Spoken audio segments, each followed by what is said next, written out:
Welcome back mga karibin natin dito po sa ating munting channel Pinas News Review kung saan re-reviewin po natin ang mga mahalagang balita dito sa Pilipinas. Mga simpleng komento sa mga issue dito sa Pinas. At eto nga mga karibin natin, no, viral ngayon. Nagkagulo lahat sa Senado. Matinding utos PBBM tanggal si Reza. Bato bit-bit ang utos. Yan mga karibin natin patungkol po riyan. Ang ating aalamin mula po rito sa channel ni Banat Kapanig TV. Yan mga karibin natin, nasa description po ang full video link ng balitang ito. Subscribe na po kayo.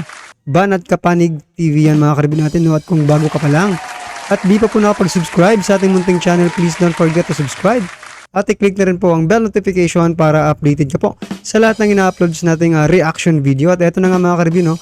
Sama-sama at sabay-sabay po natin pakinggan, panoorin at bigyan ng reaksyon ang balitang ito. Eto na po.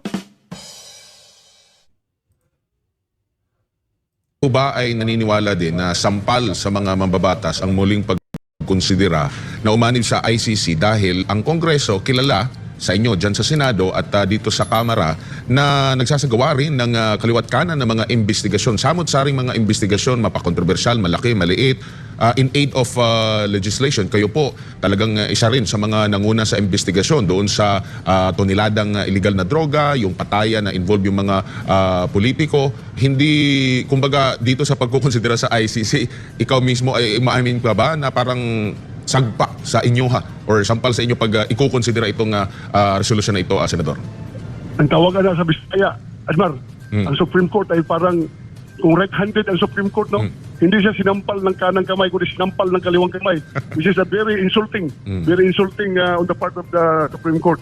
Para bang sinasabi ng Kamara na kayong Supreme Court, wala kayong ginagawa, wala kayong mga inutil kayo, kaya papasukin na lang namin yung ICC para mabigyan kuno ng hustisya yung mga 20,000 na namatay. Sige, dagdagan nyo pa. Isama pa nyo yung namatay sa COVID. Pero ito, Senador, opo, yung mga classmate nyo po sa 18th at ngayon 19th Congress, magkakaiba ba yung set? At nagtataka kayo siguro for sure na nung 18th Congress, hindi naman ito umusad, maliban na yung nabanggit mo nga kamatayan black. Pero bakit ngayon lang? Ngayon lang nila sinabing pag-aaralan. Noong 18th at 19th, halos yata magkakapareho lang po yung mukha na yung set of congressmen and senador po. Well, as I've said, Admar, the political situation of the country is very fluid. Pwedeng magbago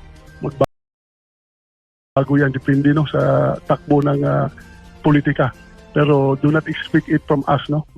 Kami magbabago anytime because tayo may mga prinsipyo.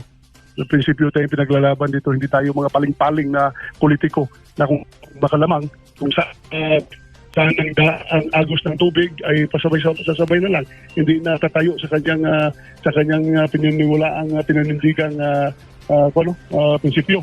Hindi po tayo ganoon. We stick to what is right and what is supposed to be done. Admar, asahan nyo yan. Pero yung mga kasamahan ko, as I've said, I cannot speak for and in behalf of them because we are 24 independent republics. Pero umaasa ako na itong aking mga kasamahan ay mga malalim ang pag-iisip at asahan natin na lalabas at lalabas yung kanilang pagmamahal ng ating bayan pagdating sa mga ganitong klaseng usapin, lalong-lalo na sa soberenya ng ating bansa. Ay sigurado akong hindi nila ito there's no substitute for sovereignty. Hindi nila ito i-compromise. Ako yung maasa, Admar, knowing them. These are brilliant peoples and nationalistic people. Alam ko, sana hindi sila magpapadala sa daloy or agos ng politika. Opo. Senador, nakikita niyo po ba na tugma? Kasi dito, halimbawa, sa issue sa West Philippine Sea, lagi ginigiit soberanya, dapat yung sovereign rights natin, dapat yun ang patuloy na igalang. Yet meron ganitong issue na ang Pangulo na mula noon, Pangulong Bongbong Marcos, sinasabi niya na paglabag sa soberanya natin yan, yung panghihimasok ng ICC, medyo matamlay, parang hindi yata tugma. Ganyan din po ba yung nakikita ninyo, Senador? As I've said, ako'y naniniwala, Admar, no? Ako'y naniniwala sa ating Pangulo na hindi yan magbabago yung kanyang stance. Kung meron mang nakikita natin na medyo binibigyan niya ng kunting pagtingin pero statement na pag-aaralan, tinitay natin anong yung kalabasan ng pag-aaralan nila. The President is just being rational about it. No? Wala po siyang ibig sabihin. No? Huwag lang natin pangunahan. O nakita naman talaga natin na yung stand ng President. I am only speaking about my observation about the statement of the President. At hindi kasama dyan yung ibang entities na pinag-usapan natin. Senator, ang dating Pangulong Rodrigo Duterte, So yan mga karibin natin, no? Kung sa Kongreso, meron tayong Makabayan Black, Congressman Abante, Gutierrez, at Lagman mga karibin natin na nagsusulong, no, ng mga resolusyon na papasukin po ang ICC sa ating bansa. Dito naman po sa Senado mga karibin natin, nandito rin si Reza Hontiveros mga karibyo, Senator Reza Hontiveros, na noon pa man, no, ay gigil na talagang papasukin ng ICC sa ating bansa. Nako, talagang medyo, di ba, medyo ano tayo dito mga karibin natin, no? Kasi nga po parang, sa bagay, this is part of democracy, di ba mga karibin natin, para may pahayag naman nila yung kanilang gustong ipahayag, no? Pero sinabi na nga po ng ating Pangulo na hindi pa papasukin, no, ang ICC. Pero bakit ganito pa rin itong mga taong ito mga karibin natin, no? At talagang pinipilit nila na papasukin, no? Ang sinasabi ng iba, mga karibin natin, baka pa raw magbago ang isip ng ating Pangulo. Well, anyway, mga karibin natin, nasa Pangulo na po yan, no? At wala po tayong magagawa kung talagang gusto niya. Pero yun nga lang, nagbitiw na po siya ng paunang salita, di ba? Na hindi pa papasukin ng ICC. Ha? kung napanood po ninyo yung kanyang programang Gikat sa Masa para sa Masa, sinabi po niya na kung sakali man na itutuloy talaga yung planong pagpapa-impeach kay Vice President Sara Duterte, although tinagay ito ng liderato ng Kamara at maging ang Pangulo ng Bongbong Marcos. Sabi ng dating Pangulo, mapapwersa siya o mapipilitan siya na tumakbo sa susunod na eleksyon. Ano ho ba masasabi po ninyo doon? Hallelujah! That would be fun. Very, very a great fun yan in the part of us, no? Napakalaking development.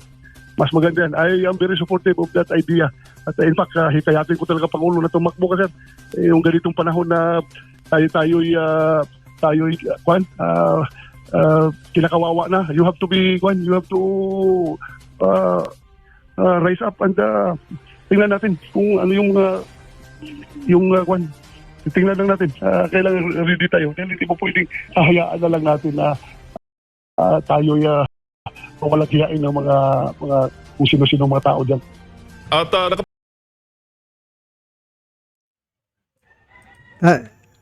tama po no, mga karibin natin, no, na dapat kasi may mga nagko-comment mga karibin natin na dapat tumahimik na lang daw si dating Pangulong Duterte at di na makialam sa mga nangyayari ngayon, no, mga karibin natin. Pero iba kung pamilya mo ang kinakawawa, sinisiraan ng ilang politiko, talagang makakapagsalita ka rin, no?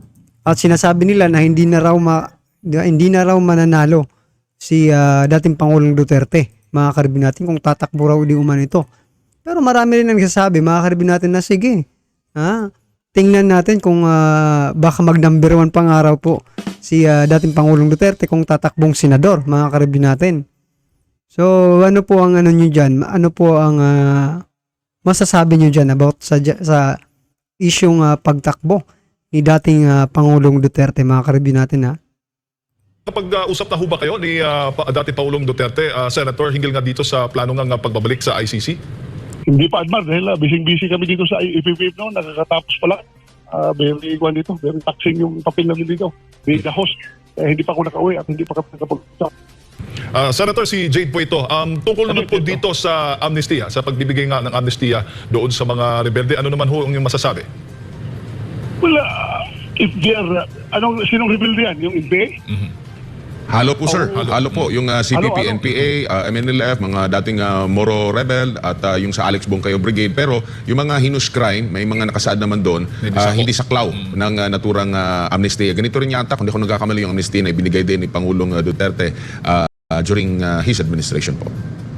Well, yan ay dumaan sa pag-aaral na it will result to lasting peace dahil nga hindi naman hindi naman, sabi nga, hindi saklaw dyan yung heinous crimes dahil what about the rights of the victims, no? At saka pamilya ng victims ng yung mga heinous crime na yun, sila rin ay madideprive ng kanilang karapatan. So maganda po yan.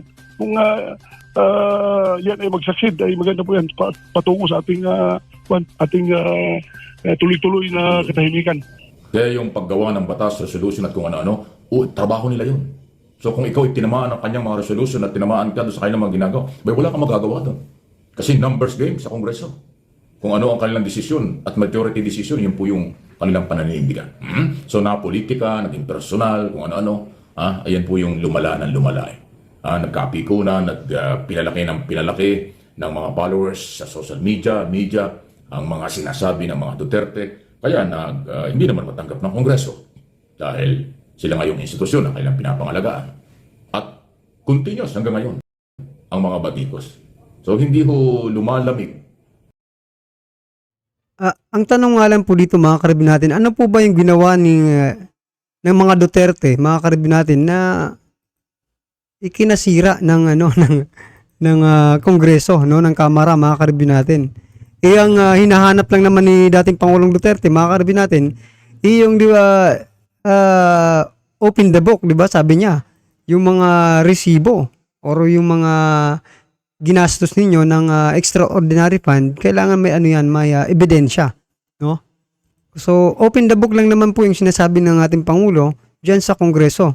So bakit ganun po yung 'di ba? Parang nada-divert na po yung yung issue, mga karibin natin. Nawawala na po yung issue patungkol po doon sa extraordinary fund. Na-divert na po dito sa mga resolusyon na ginagawa ng Kongreso patungkol po dito sa ICC ito.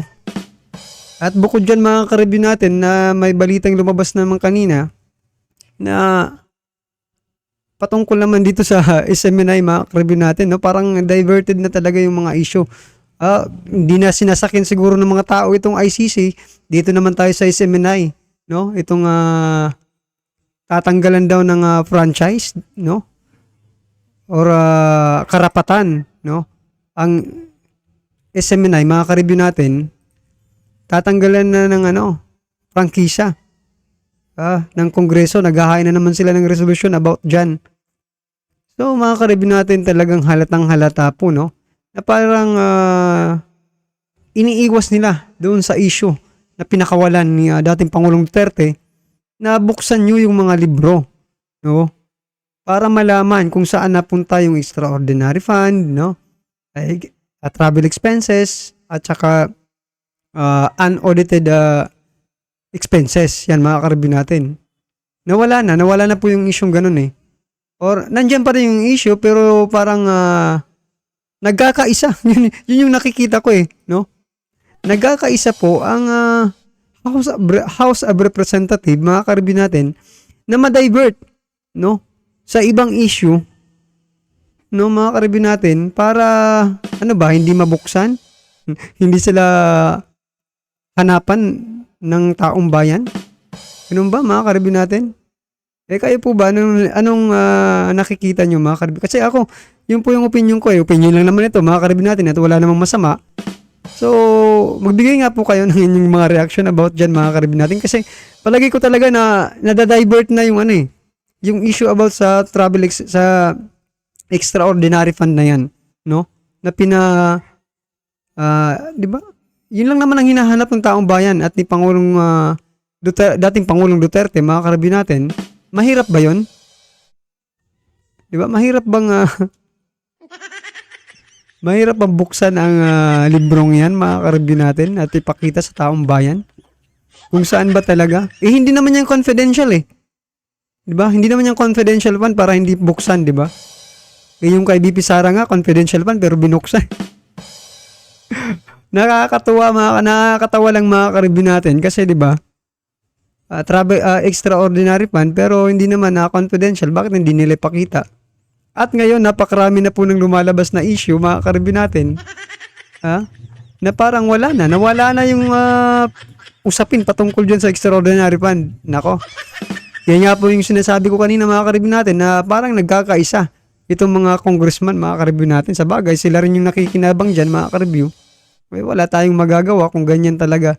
Di ba? Wala, alam naman na tayo yung magsabi na, ops, di ba? O dapat na ano yan, na ano rin yan ni Speaker Romualdez ba, mga ka-review, naisip din yan.